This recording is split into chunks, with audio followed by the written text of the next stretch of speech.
All right, I think we're live. Alyssa and I are finishing up filming a So You Want to Be a Coach, and she's been so awesome. I knew I had a call from a friend that was coming in between 12 and 2, and so we jumped off. And this friend shared some news with me, and he goes, Hank, I just need you to pause and chill out for a second because I want you to hear the story. I'm like, all right. And he said, I spent 1/3 of my available liquid cash on buying stock after hearing how excited you were about the company in 2017. Now, again, I didn't give stock advice. I didn't do any of that. Mm-hmm. And he could probably tell the story. Maybe one day I'll interview him. And he goes, I could tell how excited you were, and I was betting on you because of your track record. He goes, hey, and now I'm going to insert my own story. But if you look, my track record is I win at everything that I do. National championship. I was a captain of the team with 160 pounds soaking wet playing junior hockey. I was a bold coach where, like, I mean, the reality of me making that work was slim to none. I mean, I had to borrow money from a family member.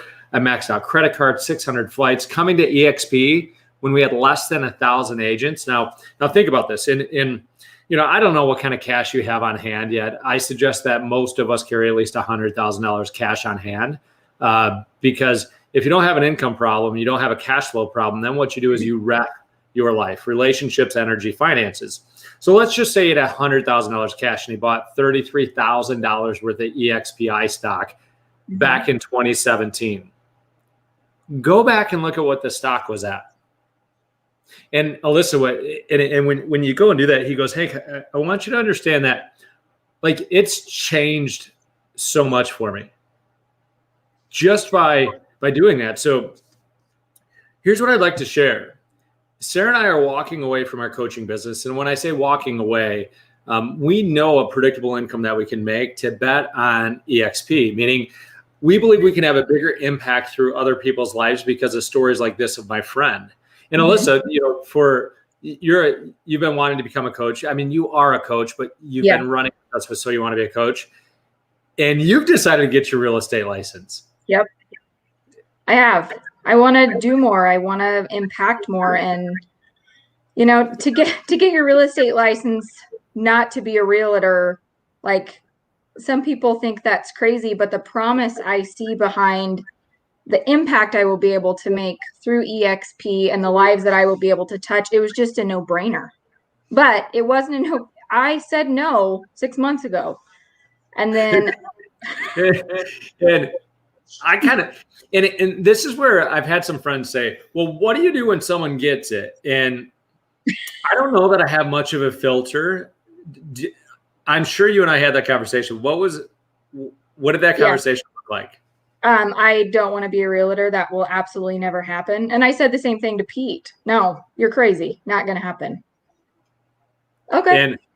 And I was like, okay. And I probably said a side comment like, you're an idiot. We'll see.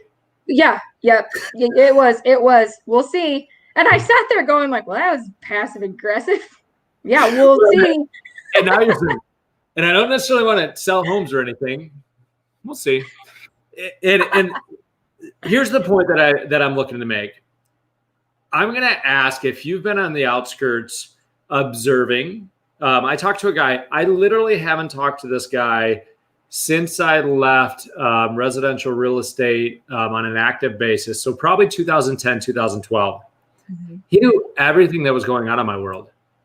I was like, I didn't even realize that we were Facebook friends. He goes, yeah, I watch what you do. So if you've been lurking on the outside, I'm picking my team, meaning we're going to a new pillar post and I'm picking my team on. It's like if I said I'm going to go climb Mount Everest, I'm going to need a different team than what I had to have to build my coaching company. We're at our 5-year anniversary with our coaching company. We've made over $500,000 in coaching income in a year. We've made over $500,000 in digital income in a year. We've made over $500,000 in revenue share income, not necessarily in a year yet. 3 different revenue streams in the last 5 years we brought to over $500,000, and they're all math equations. So here's what I'm sharing with you. If you've been on the outskirts looking in and you'd like to maybe see what it's like to get involved and to see if you might fit on the team with the 36 or now the 96, raise your hand. we're interviewing because some of the people don't necessarily want to go to the next destination that we're going to, and that's okay. And it's not that I don't like them or anything, yet I'm very specific on the pillar posts that I'm going to. Mm-hmm. And so if you're a real estate agent and you've been thinking about it and you haven't been talking to somebody else about EXP, I'm all in. Yep. And some will say, Hank, the opportunity is too late. It took 7 years to get to 1,000 agents. Now we're growing at over 3,000 agents a month, and you want to say it's too late? No, you're a moron. You don't understand math. You don't understand principles. When Dan Jacobson joined me in South Dakota, I had to help open up the state. I actually wrote a check to help open up the MLS. I didn't ultimately end up having to do that. And it was a 60, 90, 120-day process. Now we're expanding in countries faster than we were expanding in states. I don't know whether that is a fact yet. We're opening up a lot of countries. Well, you're in Australia. Yeah. Every Wednesday morning at 5 a.m., I'm in Australia because I have 60 agents on my team in Australia. We're going to grow internationally way faster. I'll even say we might even grow internationally to 100,000 agents before we do it here in the U.S. just because of volume. Mm-hmm. But if y'all don't get this, you mark down December 4th, Hank's Energy was like, you won't be neutral 5 years from now. And those of you that say, Hank, 5 years ago, you said get involved in some way, shape, or form. And I did. And look what's happened. And then there's going to be some of you that would be like, well, I was close. Or what was the word that I used earlier? I was almost. I was almost ready to do it. Almost. Yep. But you didn't. Yep. So if you've been thinking about it, you can almost the rest of your life, or you could stop being what's a good word? Wimp?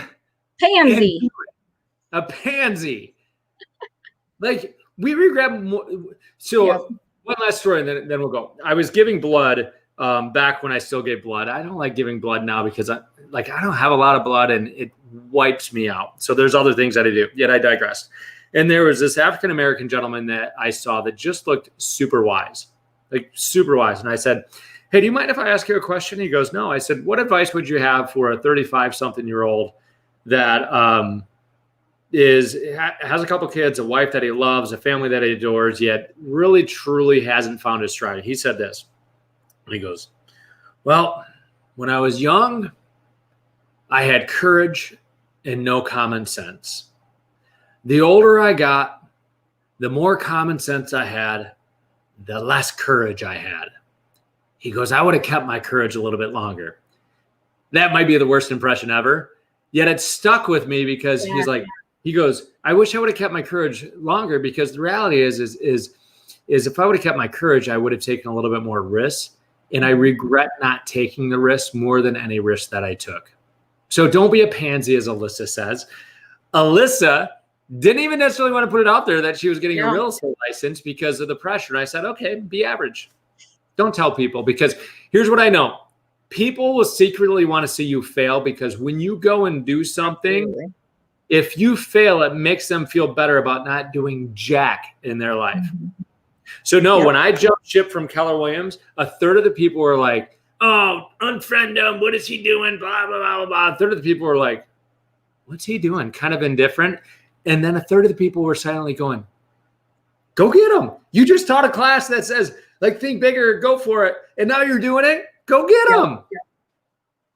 I remember when it clicked for me, I was sat there, and Hank is always unbelievably transparent, but there was one call where he was transparent as always, and something clicked, and I said, just send me information. I bet I spent 5 hours watching videos, and I just sat there going, holy crap. If I would have seen this when I had all my babies home, this would have changed my life. The years that I spent working outside of the home, paying all kinds of daycare, missing out on all the things, this would have changed my life. And so that's what clicked for me. If all I have to do is get my real estate license, and then I get to join this amazing company to then help other women work from home and have a little bit more freedom and make more money than they would probably make with a brokerage. It was just boom.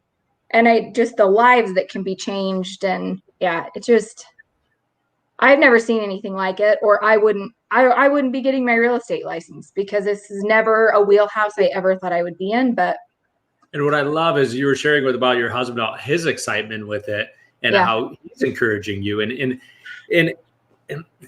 so do me a favor. We got to go film. We're finishing up. So we want to be a coach. We are so close to getting it done.